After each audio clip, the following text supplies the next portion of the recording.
वर्तमान शासनाय श्री महावीर भगवान की अहिंसा करुणा धर्म की आचार्य गुरुवर श्री विद्यासागर जी महाराज की आचार्य श्री आर्य सागर जी महाराज की आचार्य सभी की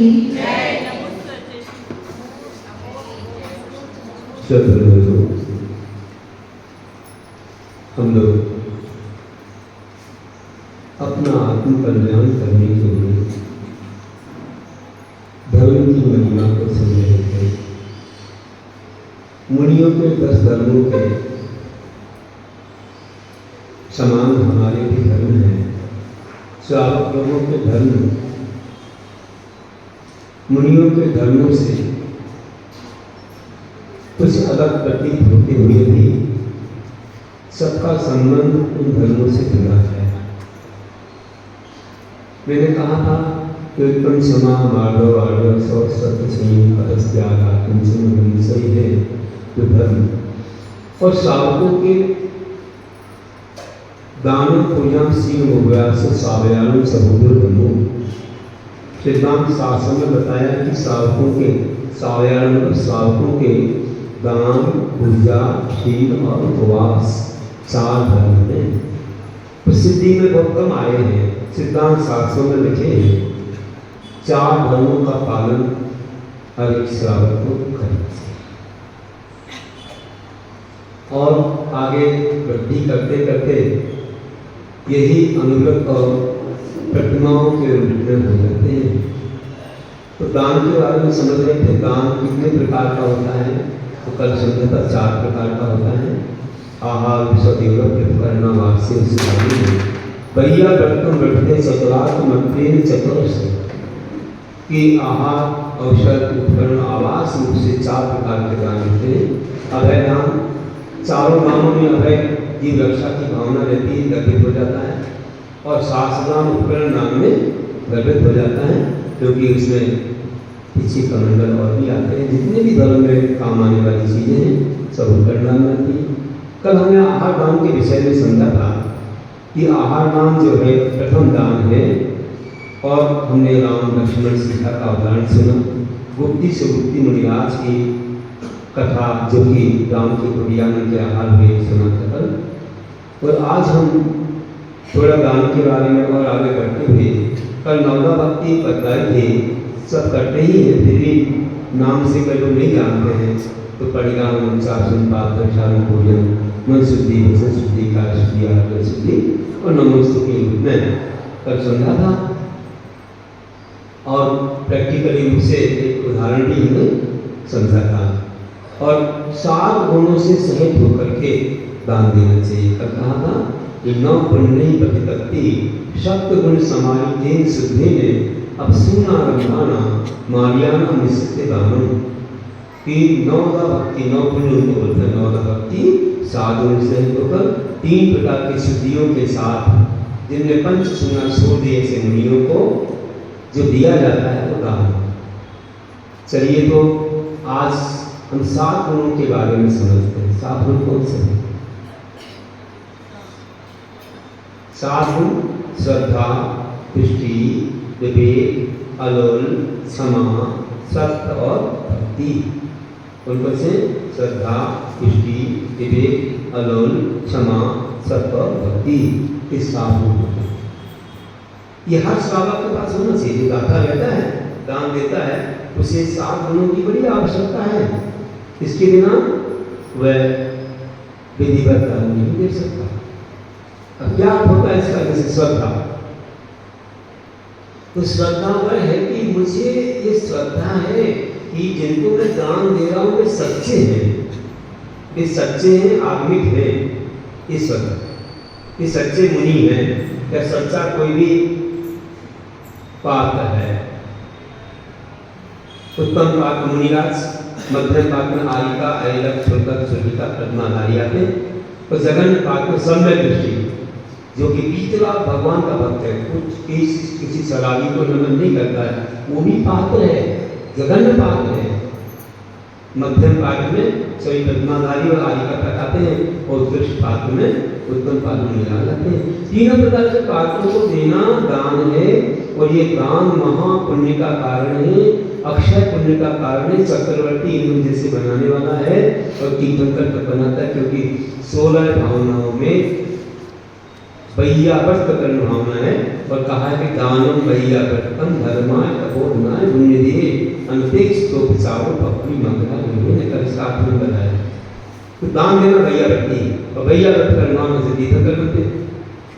वैयावर्त एक शिक्षा वृद्धि है 12 वर्गों में, शिक्षा वर्गों में, और एक वैयावर्त तप भी है मुनिराजों के अनुकरण तपों में। दास से विनय वैयावर्त स्वाध्याय सर्वध्यान, इनमें वैयावर्त तप भी है। इसलिए कहते हैं तप उत्तर गुणों में आता है, कि उत्तर गुणों का पालन मूल गुणों से बढ़ के होता है। अगर कोई वैयावर्ती कर रहा हो तो उसे सामायिक और प्रतीकमय करने की आवश्यकता नहीं है। जब सर्वज्ञता के समय वैयावर्ती में लग जाते हैं तो सब गुण हो जाते हैं, रात में भी बोलना पड़ता है। वैयावर्त का इतना बड़ा पद है कि सर्वज्ञता के समय उनके पास बैठना पड़ता है, और वही सेवा ही सब कुछ। 10 प्रकार के मुनियों की वैयावर्त अपन करते 10 प्रकार से तत्व इतना महान है कि जो तीर्थंकर बनाता है। गुरु की सेवा, आहार निहार विहार, जो भी परिणाम और आहार दान सब वैयावर्त बनाते हैं। भगवान का अभिषेक, पूजा, उपकरण जितने भी आप देते हो, सब मंदिर में चीजें जो काम आती हैं धर्म के, गुरुओं के, वे सब वैयावर्त में आती है। कि दानम वैयावर्त, दान देना। तो पहले श्रद्धा कि ये सच्चे हैं, तब तुम्हारा भाव आएगा देने का। नहीं तो कैसे आएगा? ये सच्चे हैं तो फिर सच्चा मान करके आप देते हो तो विशुद्धि बढ़ती है, और नहीं सच्चे नहीं हो तो विशुद्धि नहीं बढ़ेगी। और गुरु भी कहते हैं ये सच्चा श्रावक है, सुख देते। अगर सच्चा न हो तो महाराज आ नहीं सकते। क्या बोल रहा हूँ? आपने माना कि सच्चे साधु हैं, आप आहार देते हो, सच्चे पात्र हैं, आहार देते हो, और भी उपकरण देते हो, या कोई भी 4 प्रकार के औषधि देते हो आदि आदि, और साधु भी सुन रहे हैं आप लोग क्या बोल रहा हूँ? और साधु या पात्र भी देखते हैं कि देने वाला भी सच्चा है। आप शुद्धि बोलते कि नहीं? मन शुद्धि, वचन शुद्धि, काया शुद्धि, आहार जल शुद्धि हो। तो ये आप शुद्धि बोलते हो तो हमें विश्वास हो जाता है कि आप सच्चे हो। अगर विश्वास ना है तो आप कैसे नहीं? आपकी मन की शुद्धि अच्छी है कि आप अच्छे भावों से दे रहे हो, जो बोल रहे हो वह सही है, जो कर रहे हो वह सही है, बस विश्वास होगा। अब आगे पीछे क्या है तो अशुद्ध है, हमें क्या मालूम? आपने बोला कि मन शुद्धि, तो आप जैन धर्म का पालन करते हो, आप अहिंसा का पालन करते हो, हिंसक वस्तु का सेवन नहीं करते हो, आप प्रतिदिन तीर्थंकर का दर्शन करते हो, रात में नहीं खाते हो, छान के पानी पीते हो। तो ये मुझे विश्वास हो जाता है, इसलिए शुद्धि बोलना जरूरी है। वचनों की शुद्धि में आप सत्य बोल रहे हो, मर्यादित है वस्तु हर चीज, और काया की शुद्धि में आप निरोगी हो और आपने अच्छे शुद्ध कपड़े पहन रखे, स्नान करके, वो कपड़े कहीं उपयोग में नहीं आए हैं, पूरे कपड़े बदल के आपने वो कपड़े पहने। तो मैं इस पर विश्वास कर लेता हूँ, साधु विश्वास कर लेते हैं कि आपकी शुद्धियां हैं। तो एक दूसरे पर विश्वास से सब चलता है। तो श्रद्धा नाम का गुण पैदा है। अब मिस्टेक कहाँ होती है? देखो श्रद्धा में मिस्टेक कहाँ होती है, कहाँ गलती हो जाती है। एक बार किसी महाराज को अंतराय आ गया, अंतराय आ गया तो श्रावक की श्रद्धा देखो, वो क्या कहता है कि महाराज जी आपने तो भाग्य का अंतराय कर दिया, आपने तो जीवन का अंतराय कर दिया। बताओ श्रद्धा है कि नहीं? श्रद्धा नहीं। अगर आपने माना साधु सच्चे हैं तो भी जीरे का कैसे अंतराय करेंगे, पिता का कैसे अंतराय करेंगे? आपको श्रद्धा नहीं है, इसलिए आपने सब बोल दिया। दोबारा साधु नहीं आएंगे तुम्हारा, क्योंकि तुम तो गलत बोल रहे, साधु को तुम दोषी ठहरा रहे हो, तो श्रद्धा कहाँ?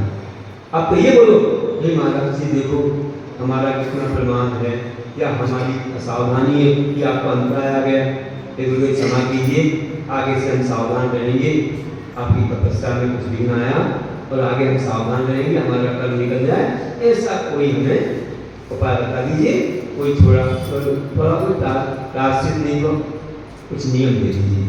प्रायश्चित को देते हैं कोई ना कोई नियम तो दे देते।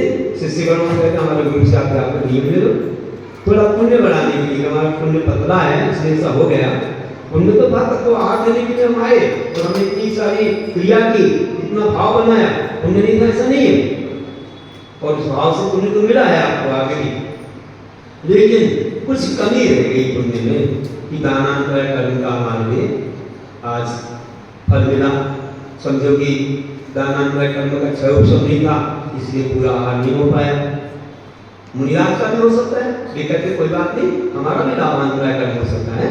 अब किसका का उदय में आया नहीं मालूम है, कभी मुनि का, कभी श्रावक का, कभी दोनों का, या एक का आया दूसरी कुंडीमा हो गई। महाराज जी का था कर्म, तुम्हारे कर्म कुंडीमा हो गई, तुम्हारा कर्म था कभी महाराज जी की कुंडीमा हो गई। मैं समय के पहले आया, कर्म में सबके अंदर है, अभी आना नहीं कर रहे तुम्हारा तीव्र काम है, कर्म कुंडीमा अकाल में तो फल मिल गया, अकाल विपाक कुंडीमा हो गई। तो कर्म के बिना कुछ होता है, फिर भी अपने ऊपर दोष लेना, महाराज पर नहीं। तुमने श्रद्धा है, तुमने महाराज पर डाल दिया तो तुम्हें श्रद्धा नहीं,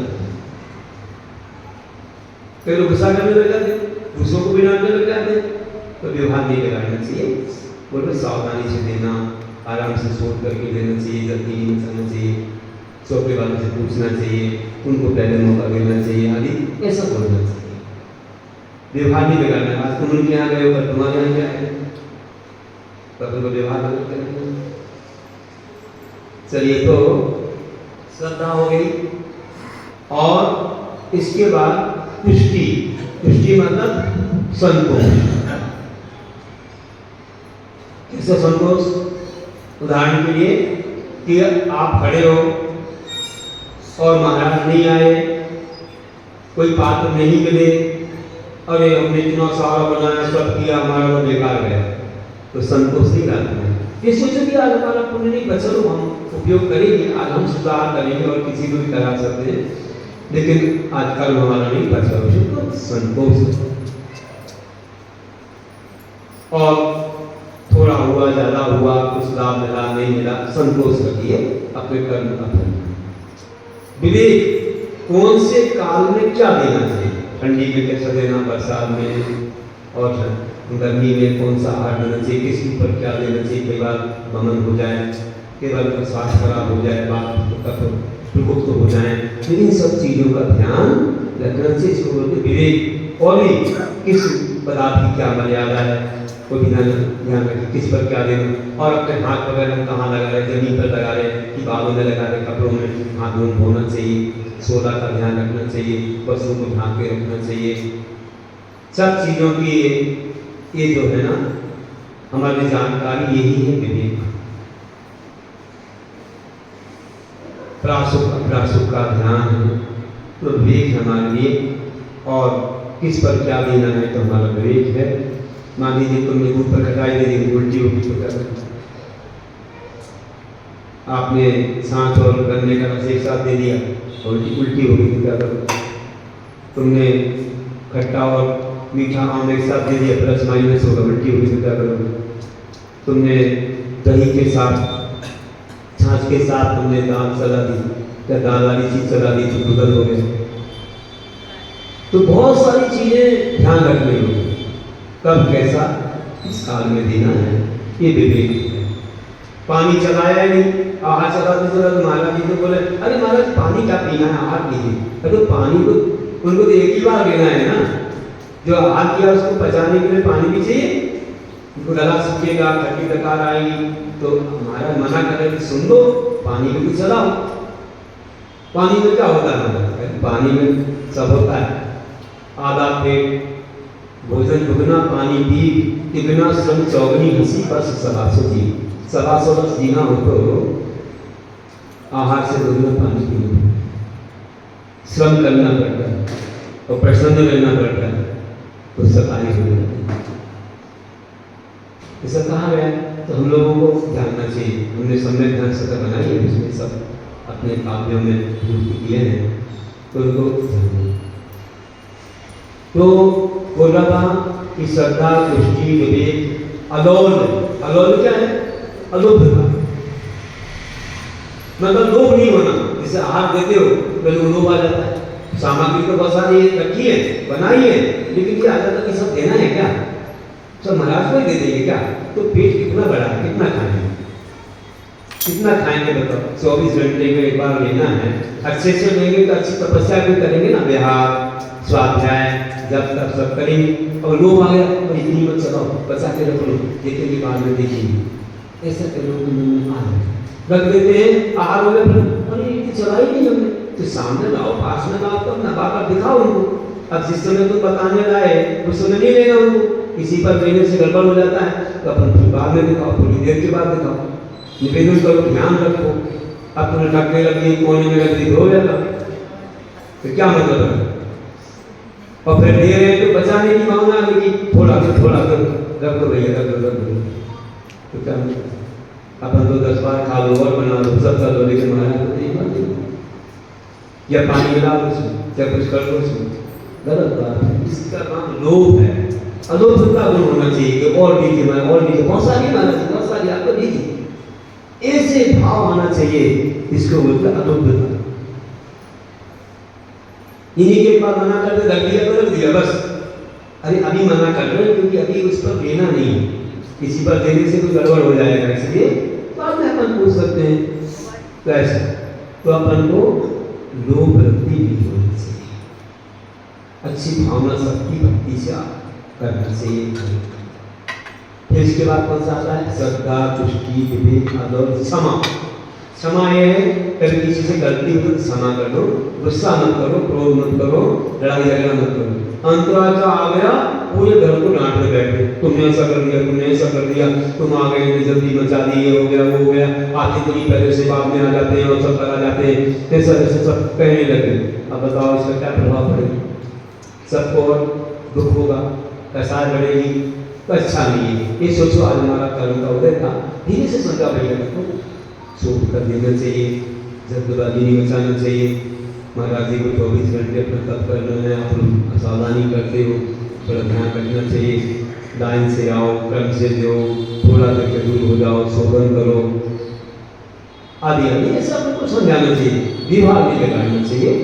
उन्हें महाराज जी से बोलना चाहिए, महाराज आप तो अंतराय कर दी, तो जल्दी जल्दी कर दिया, तो कुछ आई नहीं, तो आपने क्षमा नहीं किया। महाराज को भी क्षमा करो, सबको भी क्षमा करो, और महाराज भी क्षमा करते हैं। अभी तो श्रावक के चल रहे, महाराज तो वैसे उत्तम क्षमा के डाली, किसी को डांटते हैं, बताते हैं कि भाई विवेक करना चाहिए। कोई बहुत ज्यादा सावधानी करे, कुछ खिलाफ नहीं करते, उस पर बोल नहीं सकते, डांटने में क्या बात है? डांट के क्षमा नहीं कर देते, डांटने में क्या बात है? थोड़ा बोल देंगे, आप लोग कैसे सावधानी करते, भीड़ मचाते हो, तो गिर गया, कई बार थाली भी खाली गिर गई, देखा ही नहीं, धक्का दिया, सब नीचे। कई बार कटोरियाँ कुछ भी, तो भाजन का अपना पात्र हो जाता है।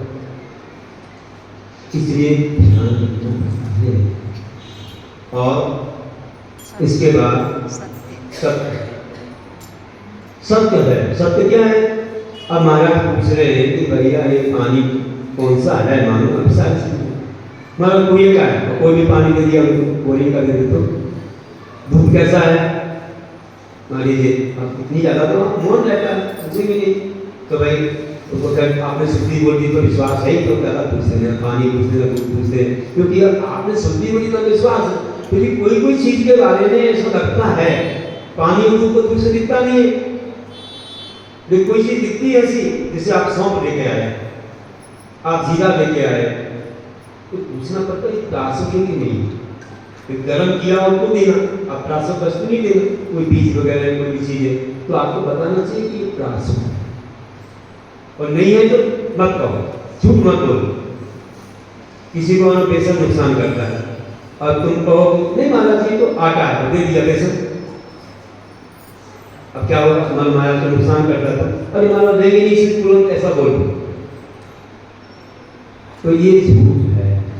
या महाराज को शंका हुई कि भाई तुम्हारी कटोरी में कुछ है, काला काला दिख रहा है, उनके हाथ में नहीं आया, लेकिन वो वस्तु ले ली उन्होंने, दे चुके हैं, तो असल तो हाथ में आ गए, वो काला दिख रहा है, तो पूछ रहे क्या है, और तुम्हें तो दिख रहा है कि चीटी है, रूला है, तो तुम ले गए, बोलना तो सही कचरा बचा है, ऐसे ले गए तुमने कर दिया, तो झूठ बोल दिया, तो महाराज जी ने वो ले लिया, उनको दिन भर उनके मन विकल्प रहेगा, और तो वस्तु गई तो फिर मालूम है कि प्रायश्चित कैसे करेंगे, लेकिन मन में संदेह बना रहेगा, तो झूठ नहीं बोलना चाहिए, बोलना अपना काम हो गया, तो झूठ नहीं बोलना, सही बोल दो। महाराज तो दिखा नहीं कि तुम मजाक कर देते, महाराज तो नहीं बोलेंगे महाराज जी ये है और बैठ जाओ, ऐसे तो बोलेंगे, लेकिन जब दिख गया उनको, अगर कोई बात दिखा तो बताओ बात है महाराज, सब तो बोलना चाहिए।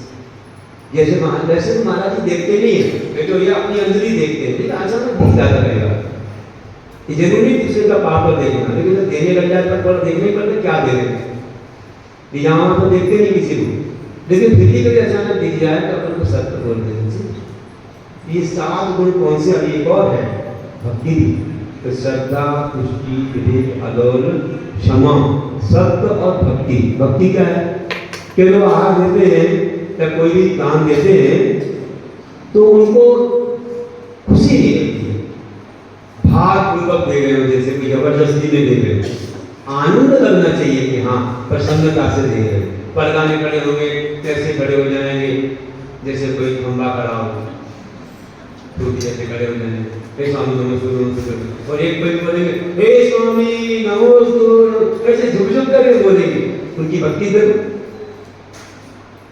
कैसी भक्ति होती है। कोई पूजा करेंगे अच्छी द्रव्य चढ़ाएंगे, कम से कम जितने लोग हैं आप अच्छे से हाथ भर के तो चढ़ाओ, अब एक एक लौंग चढ़ा रहे हैं, एक चिकन, एक लौंग, एक बादाम रख रखी है, बताओ इसमें पूजा हो जाएगी? पूजा हो जाएगी इसमें? कैसे स्थापना करोगे, कैसे क्या चढ़ाओगे? कितना सौभाग्य मिल रहा हमारे लिए, हमारे पास कुछ भी नहीं है, नारियल भी नहीं, या हमारे पास 2-4 बादाम भी नहीं, तो कैसे पूजा करेंगे? चावल भी टूटे टूटे लगे, थालियां देखो कैसे इनको दाग लगे, अरे कहीं चांदी के से कर रहे हैं, चांदी की थालियां हैं, अच्छी अच्छी चीजें रख रखे हैं, और कई लोग बिल्कुल रत्न चढ़ा रहे हैं, चांदी के भी चढ़ा रहे हैं, रत्न चढ़ा रहे हैं, और कई लोगों के पास कोई एक एक चीज वो भी पूरी नहीं। तो भक्ति हमारी कम है, तो भक्ति अच्छी होनी चाहिए, भक्ति पूर्वक आहार दें और उनके अच्छे अलौकिकता तो है, उसमें भक्ति दिखती है। भक्ति से उनके लिए अच्छे से नमन करना, उनका कंधों भी अपने सिर पर लेना और अच्छे से नमस्कार करना, अच्छे से पहुंचना और उनको भेजने आना, अच्छे भजन पढ़ेंगे, जय जयकार करेंगे, भक्ति पूर्वक अच्छे से उनको भेजने जाएंगे, नमस्कार करके आएंगे, महाराज जी आपका हार निरंतर हुआ, महाराज जी हमारे से पूर्ण को क्षमा करना, ये भक्ति होती है। नहीं तो क्या है, हाँ हार हो गया तो भैया तुम छोड़ा ना महाराज जी को, जाओ छोड़ा, और आए महाराज जी मंदिर प्रवेश ही नहीं कर पाए, भाग गए, अरे आओ थोड़ा बैठो, भक्ति से करो, एक तो क्रीम वगैरह रखना चाहिए, है ना, कपड़े रखना चाहिए कि महाराज जी के पैर पहुँचो, आओ पैर धो रहे हैं तो और भी जो पसीना आ रहा है पहुँचो, ये भक्ति होनी चाहिए। लोगों में ऐसी भागवटी सी रहती है कि बस दिया हो भागे, कहीं तो पूरा हार भी नहीं देते, एक ग्राम देख पकड़ बोले हो गया हमारे घर में आ लो, तो क्या भक्ति है? अपन को भक्ति होनी चाहिए, अपनी शक्ति भक्ति सबको दिखाना चाहिए। इतना कुछ भी नहीं है, जैन लोग ऐसे गरीब नहीं है, कितनी पीढ़ियां खाएंगी, ऐसे ही धनवान लोग हैं, खूब धन है, लेकिन वही आपाधापी में लगे, इतना मतलब लोभ सता रहा है लोगों को कि बस भागना भागना भागना, थोड़ा तो करो। जब शादी होती तो 2-4 दिन को चले जाते हैं, और कहीं दूर पर जाए तो 10-15 दिन को चले जाते हैं, और यहाँ तो भग रहे हो, गलत बात है। तो ऐसा नहीं करना, अच्छे से भक्ति पूर्वक समय दे करके करना चाहिए, तो उतना पुण्य भी मिलेगा। ऐसे तीर्थंकर बन जाओगे, अरे भैया भक्त कर्म भावना है, दान देना, तो तीर्थंकर ऐसे नहीं बन जाते, बहुत श्रद्धा भक्ति से। पहले उस 4 महीने नहीं छोड़ते। हम लोग ऐसे 4 मास हुए हैं कोई, हम आपको अब अभी तो समय नहीं है, अभी कथा सुनाते हैं ऐसे साउथ की और कहीं, तो ऐसे ऐसे 4 मास हुए, अकेले व्यक्ति ने पूरे 4 मास करवा दिया, 2-3 भैया ने मिलकर करा दिया। तो 4 महीने जब तक आहार नहीं मिला तब तक जाना नहीं, दुकान खोलना नहीं, पूरा करके जाएंगे। कितने भी लोग आ जाए, सबकी व्यवस्था है सब। 2 जगह 4 मास हुए साउथ में, जैसे एक कंडलम हुआ और एक आर्मी हुआ, पूरा 4 मास हमने कराया। कितना भी खर्चा आ जाए हमारी ओर से, क्या करना है, लाखों रुपया कितना खर्च होगा, होने दो, कराएंगे हम, आएंगे तो शिविर लग रहा हो, चाहे कोई व्यक्ति लोग आ रहे, सबकी व्यवस्था। ये जगह को मना कर दिया, तरस की गोली भी नहीं करना, हमें नहीं चाहिए आपका पैसा। तो लोग बोले हमें तो पैसा देना है, तरस में गोली लेना, बाहर से आए हैं। तो उन्होंने कहा भाई गोली तो लगने दो, बोले लगने दो, हमारे मंदिर में हमने मंदिर का जीर्णोद्धार कराया, पंचकर्म कराया, हमने किसी का सहयोग नहीं लिया, पर हम ही 4 मास करा रहे हैं, हमने आवश्यकता नहीं है।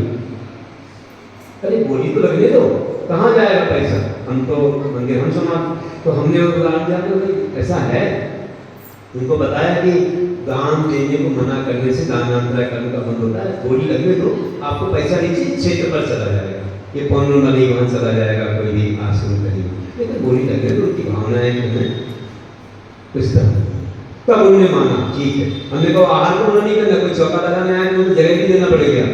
अच्छा माना, हम तो 4 महीना नहीं करने वाले थे, अरे तो उनको भी तो करने दो, आपका क्या जाता है, आपका होगा पुण्य आपको मिलेगा।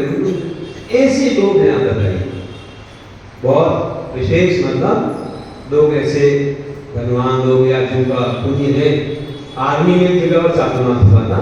अब जहाँ पर मैंने अभी सुनाया, वहाँ पर उन्होंने उसकी स्मृति में उन्होंने एक मंदिर की मूर्ति प्रतिमा दी, एक ध्यान मंडप बनाया और एक गौशाला बनाया। 3 काम उसी स्मृति में कर दिया और पूरे 4 मास संभाला, पूरा खर्चा हुआ, 1 पैसा खर्च नहीं। और एक और जगह 4 मास हुआ आर्मी में, तो 3 भाइयों ने कराया। एक भैया ने अपनी बिल्डिंग खाली कर दी रुकने के लिए, एक भैया ने मंदिर बनने के लिए मेन रोड पर जगह दी 60-80 की और मतलब फीट की, और एक भैया ने मूल नायक प्रतिमा दी और स्वागत शिखर भी बनाया। बताइए, पूरा 4 मास करवाया। कोई श्वेतांबर आए, मारवाड़ी आए, हमारा दान ले लो, बोले आप आइए, सब कुछ करिए, दान नहीं, हमारा 3 भैया राइस का काम था उनका, और उन्होंने पूरा 4 मास सीधी हर चीज। और तीनों भैया जब तक सबके हाथ नहीं हो जाए तब तक दुकान नहीं जाते। हम सोचते चौथे काम जैसा नजारा आज भी नहीं जाता है, और कई लोग छोड़ते हैं, बचते हैं, तो उनके पास कहाँ वो तीर्थंकर बनने का पुण्य है। तीर्थंकर ऐसे बन जाएंगे, अंतरंग से ऐसे भाव लाना पड़ते हैं, ऐसा दान देना पड़ता है, छुपाना नहीं पड़ता। शक्ति पश्चात तपसी, शक्ति के बाहर तो कोई करता ही नहीं, शक्ति छुपाते ज्यादा लोग। तो शक्ति से दान देना। एक कृष्णहारी की मड़िया अपने पेट का पैसा बचा के देखो चक्की चलाती थी, 1 रोटी कम खा लेंगे, और दान जोड़ती थी और उससे मड़िया बनवाई। आज भी उसका नाम प्रसिद्ध है। छोरी हुई तो छोरों को नींद नहीं आई, और फिर लेके आ गए वापिस, तो उसकी छोरी का त्याग कराया, उनको ही काम बताया, तो मड़िया बनी। तो आज भी उसका नाम दे। ऐसी महिला भी दान दे सकती है, तो बड़े बड़े लोगों की तो बात ही क्या है। कहाँ दे जाओगे, क्या सब होने के लिए बैठा हो जाकर क्या होएगा हमारा? ऐसा नहीं करना है। छोड़ के जाओगे तो लोग दर्शन करेंगे, कोई शराब पी लेगा, कोई जेल में जुआ में सट्टा में चला जाएगा। आज तो एक पल नहीं लगता, करोड़ों का व्यापार मोबाइल पर हो जाता है, तुरंत सब दिवालिया हो जाता है, कोई भरोसा नहीं कर, छापा पड़ जाएगा, चोरी हो जाएगा, क्या हो। इसलिए अपनी आंखों के सामने अच्छा दान देना चाहिए, जिससे हम आगे के लिए व्यवस्था बना लें कि चक्रवर्ती इंद्र जैसे तीर्थंकर जैसे बन सके। चलिए एक छोटा सा 7 गुण हो गए, एक छोटा 2 मिनट 5 मिनट का उदाहरण दे देता हूँ औसत दान के बारे में। मिनट 150 से देखिए आपको याद आए क्या हुआ कि एक बार कोई मुनिराज आए, जंगल से आए, आकर के खुला मंदिर था, समझो कि उसका प्रांगण और बरामदा तो खुला ही था, कुछ नीचा स्थान भी था, ठंडी थी। महाराज जी नीचे स्थान में बैठ गए और ध्यान करते खूब ध्यान के रात भर। और हुआ ये प्रातः काल राजा भी आता था मंदिर, राजा का मंदिर था, सब समाज भी आती थी। एक मालिन थी, मालिन चूंकि हो सकता नई नई आई हो, उसने ना देखो मजा महाराज, उसने देखा ये कौन बैठे हैं यहाँ, प्रांगण तो खुला रहता है बरामदा वगैरह के लिए, तो ये कौन बैठे नग्न अवस्था में, राजा आएगा तो क्या बोलेगा, तो कौन बैठेगा। तो उसको थोड़ा मन में ऐसा भेष आया, जो भी रानी हुई, आरती हुई, उसने क्या पेड़ बना लगे तो उनके पत्ते इकट्ठे हो जाते थे, सारे पत्ते इकट्ठे किए एक जगह और महाराज जी पर डाल दिए, पूरे महाराज पूरा ढक दिया महाराज जी के पत्तों से। अब महाराज जी को धूल वगैरह जब गई गले में तो खांसी आई, झटका लगा, तभी को राजा आया प्रातः का और परिक्रमा लगा रहा था, उसने देखा इन पत्तों की किसमें कौन है, ऐसी खांसी की आवाज आ गई, कोई बड़ा कोई प्राणी है कि कौन है, निकालो उसको। जब पत्ते निकाले तो महाराज, अरे मेरे परमेश्वर की आत्मा ने, मुनिराज धन्यो धन्यो, ऐसे महाराज यहाँ बैठे हैं, क्या कारण है कि पत्तों से बनी खांसी आ रही है इनको, किसने पत्ते डाल दिए, ऐसे अपने आप इतने सारे पत्ते नहीं पड़ जाएंगे। तो मालिन ने स्वीकार किया कि मेरे नाम तुमने कितना बड़ा अपराध किया, कितना बड़ा पाप किया, ऐसे महान परमेश्वर के ऊपर जिनको इंद्र भी नमस्कार करता है उन पर तुमने पत्ते डाले, कितना बड़ा पाप किया, धूल डाल दी। हाँ मैंने बहुत बड़ी गलती की, बहुत बड़ी भूल की, मुझे दंड मिले, जो भी आप दंड देंगे स्वीकार करेंगे। महाराज जी से क्षमा मांगते हैं। महाराज जी ने कुछ नहीं बोला, उनकी समय पूरी हुई, बाहर आए, सबको आशीर्वाद दिया, सबको क्षमा किया। उस मालिन ने उनसे प्रायश्चित किया और साथ ही राजा ने क्षमा मांगी। महाराज से मिलेंगे तो महाराज जी कुछ समय हमको दीजिए, हमें कल्याण कीजिए, आपका यहाँ सानिध्य मिले। महाराज जी थोड़ी वहाँ रुके। अब मालिन के मन में आया कि खांसी आ गई महाराज जी को, तो मैं क्या करूँ। तो उसने किसी वैद्य से पूछ करके खांसी की औषधि, अब स्वयं तो दे नहीं सकती है, उनसे तो आ लेते नहीं, तो किसी चौके में जाकर के बोल दिया कि महाराज जी को औषधि, बस हो गया। औषधि चली, महाराज की खांसी दूर हो गई। औषधि दान दिया एक मालिन ने, इसका क्या फल मिला, पत्ते डालने का क्या फल मिला, औषधि दान का क्या फल, बल्कि औषधि दान का फल पहले मिला।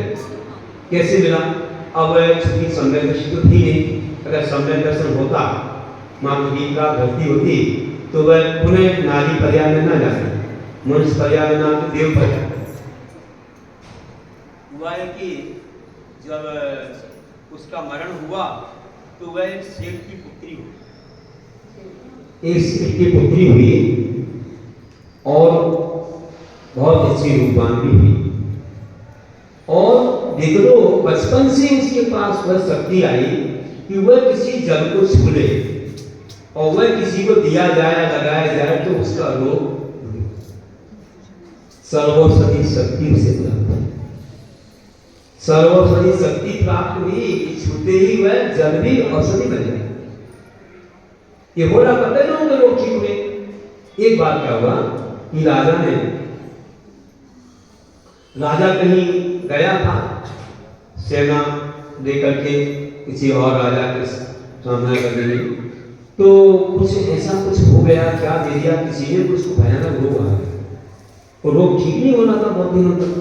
तो किसी ने कहा राजन क्षमा कीजिए, अगर आप आज्ञा दें तो एक उपाय है, लेकिन वो उपाय करना अच्छा नहीं लगता है। आप राजा हैं, पूछे किसी स्त्री का जल आपसे लगाया जाए तो कुछ नहीं समझते हैं, फिर भी आप आज्ञा दें तो लाया जाए। एक स्त्री ऐसी है, एक कन्या है जिसके स्पर्शित जल से रोग ठीक होते हैं।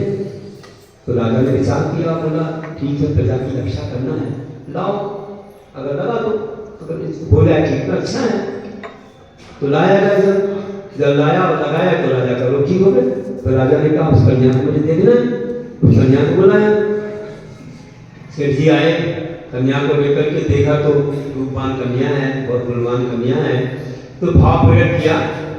अब राजा लोग ऐसी वस्तु को राजा लोग चाहते कि मुझे दे दो कन्या, मैं पटरानी बना दो। राजन बहुत कठिन है, जिंदगी है, बहुत विचार करना पड़ेगा। राजन देख लो, मेरा तो भाव जो कुछ चाहो मैं देने को तैयार हूँ, लेकिन ये कन्या मुझे चाहिए है। आखिर देना ही पड़ा, नहीं तो राजा को कौन नाराज करेगा। तो कन्या दे दी और विवाह होकर के उसको पटरानी बना दी। अब हुआ है कि वह रोज आती थी राजा के पास। वैसे तो घर में रहते एक साथ, लेकिन उनके जहाँ बैठते थे राजभवन में, जिस आसन पर वही बागी में आकर के बैठना, कुछ वार्तालाप भी होता था और कुछ अनुभव बढ़ता था, क्योंकि और भी लोग आते थे। तो वहाँ एक राजा को कैद किया हुआ था। वह राजा बड़ा अनुभवी था, वह भी उसको बुलाया जाता था, वो भी आता था। तो एक बार कंबल भेजने आए, कंबल भेजने आए, अच्छे सुंदर कंबल थे। तो एक कंबल तो रानी को दिया और एक समान थे कंबल, और एक उस राजा को दिया जो कैद था जेल में। उससे अनुभव देते थे तो उसको बुलाते थे, उसको दे दिया एक कंबल और उनका नाम भी लगवा दिया। रानी का नाम लगवा के और राजा का नाम लगवा दिया। अब राजा देखता है रोज कंबल ओढ़ के आते हैं लोग, ठंडी का समय है। और एक दिन देखा क्या हुआ कि रानी के ऊपर उस राजा के नाम का कंबल है और राजा के ऊपर रानी के नाम का कंबल है, और राजा तो कहीं और का है, तो कैद किया उसे। तो ये कैसे हो गया? तो राजा को शंका हो गई अपनी रानी पर, ये क्या बात है, ये सब कंबल कैसे बदला? या कई लोग मिलते हैं रात में। तो शंका हो गई सीट पर।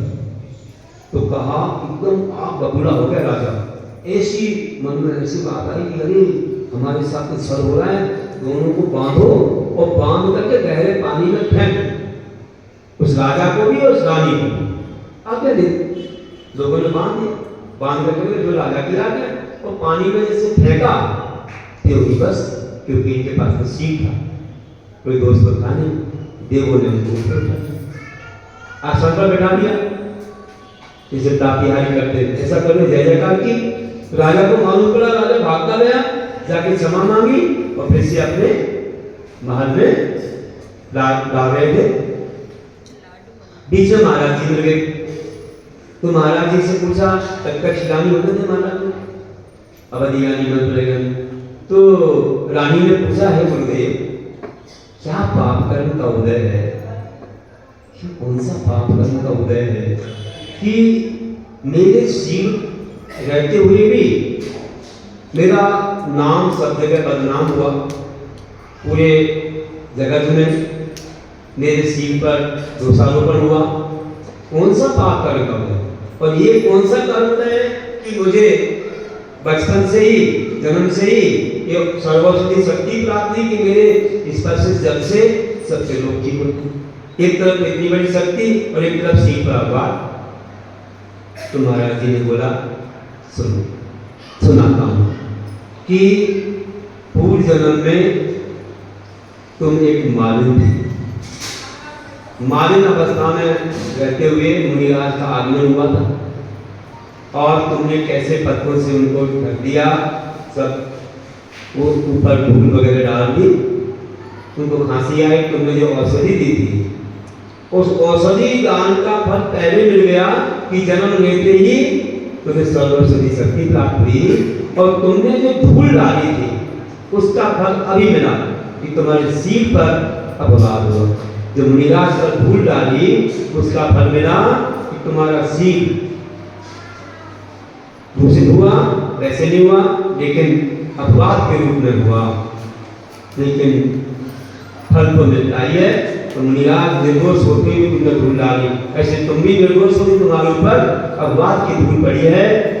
ये उसी कर्म का फल है जो तुमने मुनिराज की अवज्ञा की थी और तुमको औषधि शक्ति जो प्राप्त हुई है वह उसी दान का फल है जो तुमने महाराज जी को खांसी की दवाई चलाई।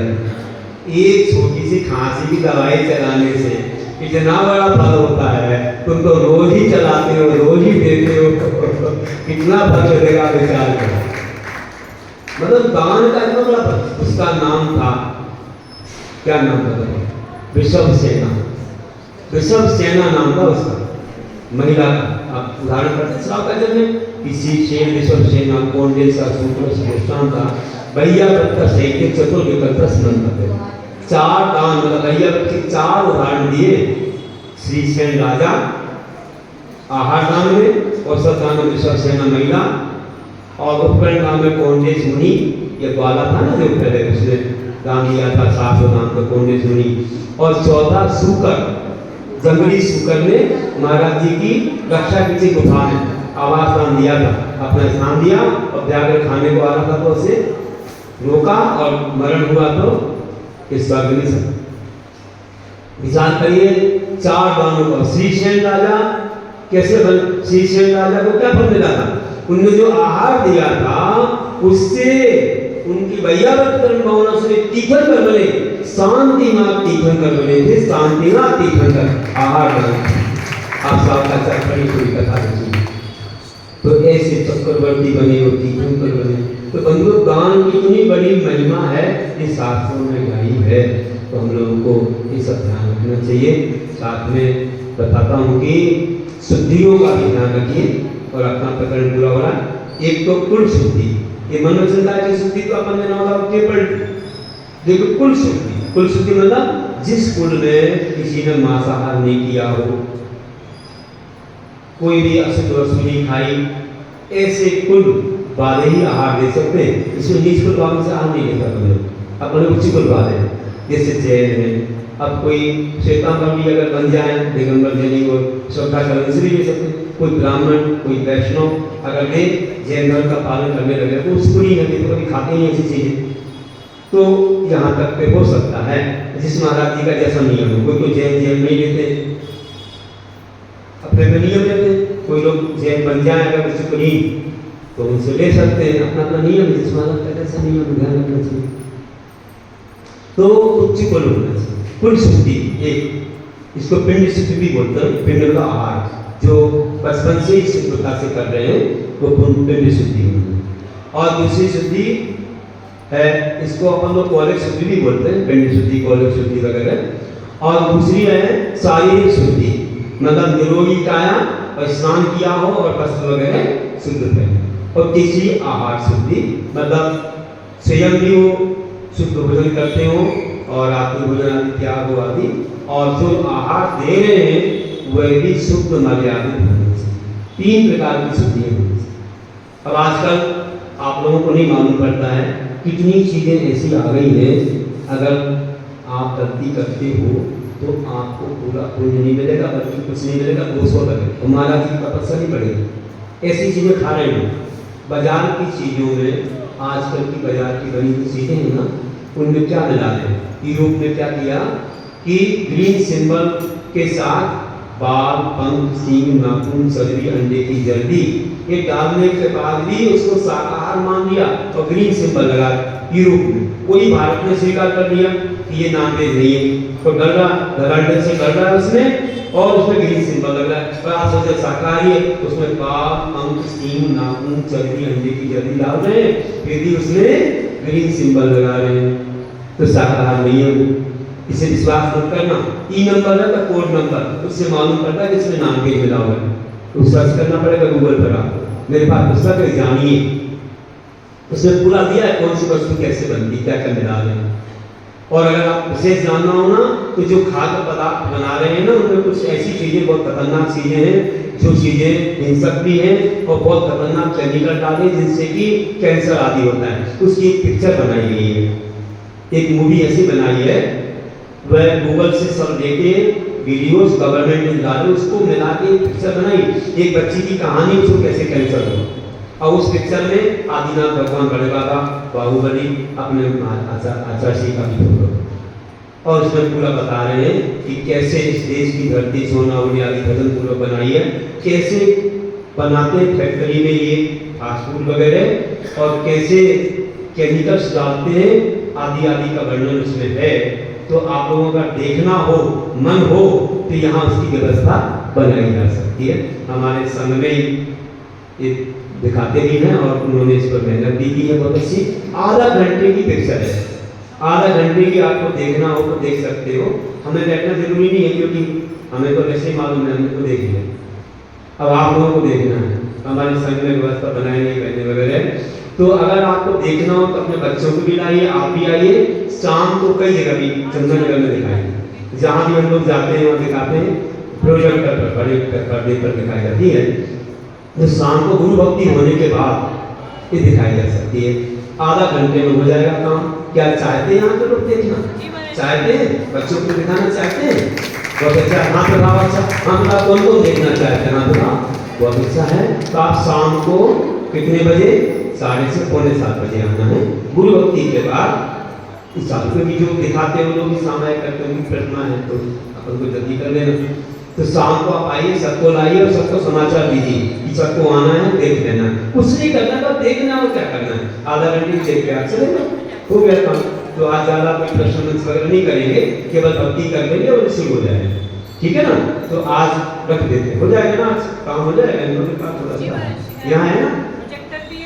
अच्छा ठीक है, इनको सब चलाना आता है, जो सब लैपटॉप चलाते हैं आपको बता देंगे।